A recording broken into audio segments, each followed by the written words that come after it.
हरियाणा, महाराष्ट्र, झारखंड और शायद जम्मू कश्मीर चुनाव की ओर जा रहे हैं, पर ऐसा लगता है कि सरकार ने पहले ही हार मान ली। इन राज्यों का जिक्र तक नहीं, 3 राज्यों का जिक्र तक नहीं हुआ, कुछ दिया तक नहीं। और दुख इस बात का है कि आज 3 केंद्रीय मंत्री हैं हरियाणा से, केंद्र में एक तो मुख्यमंत्री भी रह चुके, लेकिन हरियाणा को कुछ नहीं मिला। मुझे मालूम नहीं कि अंदरूनी इनकी क्या बातें होती हैं, वो तो खैर सार्वजनिक हो नहीं सकती, लेकिन दुर्भाग्य है मेरे राज्य का, हरियाणा का, कि 3 केंद्रीय मंत्री होने के बाद भी हमें हरियाणा को ये कुछ ना दे पाए हैं और नाम तक लेना मुनासिब नहीं समझा। सर, किसान की बात है, किसान की आय दुगनी करने की बात कही गई। स्वामीनाथन कमेटी रिपोर्ट की बात लागू करने की शुरू में की थी, लेकिन बहुत कन्वीनियंटली आसानी से अब स्वामीनाथन कमेटी रिपोर्ट का नाम तक नहीं लिया जाता है। एग्रीकल्चर का, कृषि सेक्टर का बजट आधे के करीब हो गया है। 2019-20 में जहां 4.97% था, इस बजट में आपने 2.74% करके छोड़ दिया है। बात करते हैं एमएसपी की। एमएसपी के बारे में कहा गया माननीय वित्त मंत्री जी ने कि आपने बहुत से उपजों को इस बार एमएसपी दिया है, लेकिन क्या आपने स्वामीनाथन कमेटी रिपोर्ट के मुताबिक फॉर्मूला अपनाया है? C2 plus 50%? नहीं, बिल्कुल नहीं, क्योंकि आप भूल चुके हैं उसे। थोड़ा सा याद दिलाना चाहूँगी कि बढ़ाने के बावजूद जब हमारी सरकार थी, यूपीए सरकार, उस समय गेहूं की एमएसपी हमने 119% बढ़ाई थी और धान की 134% बढ़ाई थी, लेकिन मोदी जी की सरकार में केवल 47% गेहूं और 50% धान बढ़ाई गई है। तो इसमें पीठ थपथपाने का तो कुछ नज़र आता ही नहीं। आज के दिन इतनी अग्रेरियन क्राइसिस है, खास करके हमारे राज्यों में, लेकिन उसकी ओर कोई ध्यान नहीं है। किसान बैठा रहे, साल से ऊपर बैठा रहा, लेकिन उसकी ओर ध्यान नहीं दिया। ऐसे बना देते हैं जैसे कोई दुश्मन हो, किसी दुश्मन देश के साथ बॉर्डर बनाए जाते हों। ऐसी बात होनी नहीं चाहिए। पूंजीपतियों के मित्र हैं, ये दुनिया जानती है, पूंजीपति खास तौर से जानते हैं।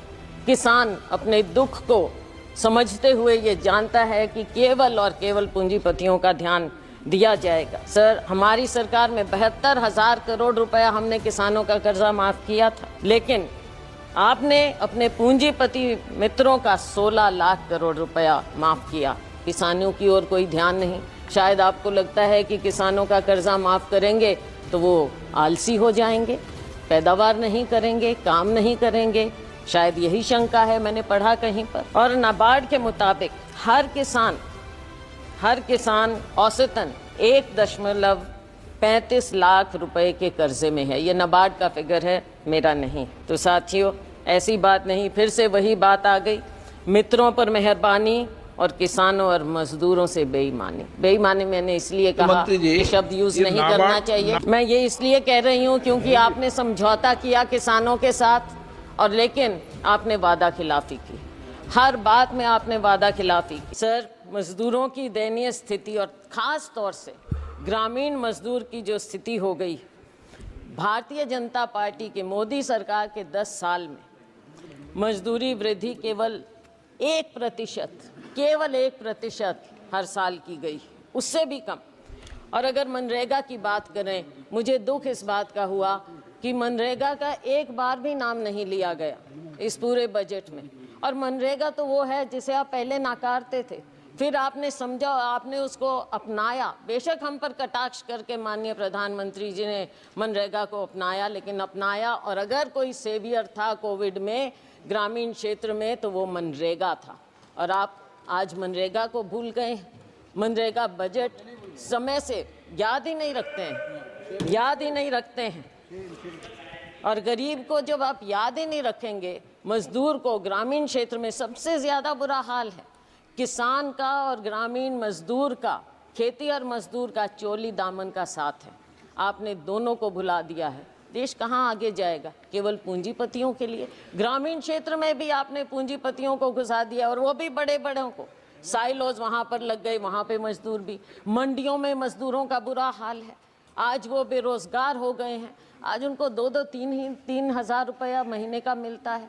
मजदूर और दयनीय हो गया है। तो इस पर आपको ध्यान रखना चाहिए।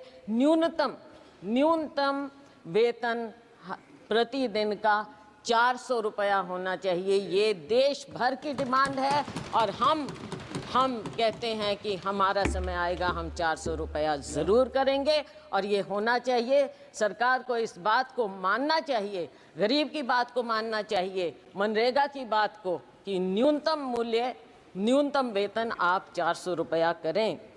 आप गरीब को भी 5 किलो अनाज देकर कृपया लाइन में ना खड़ा करें, उसे उसका हक दें, उसको ऊपर उठाने की बात करें। तो ये जो बजट पेश किया गया, इसमें जो इन्होंने गारंटी की बात की, शायद लोगों को विश्वास नहीं हुआ और इसीलिए 303 से लेकर 241 पर आ गए।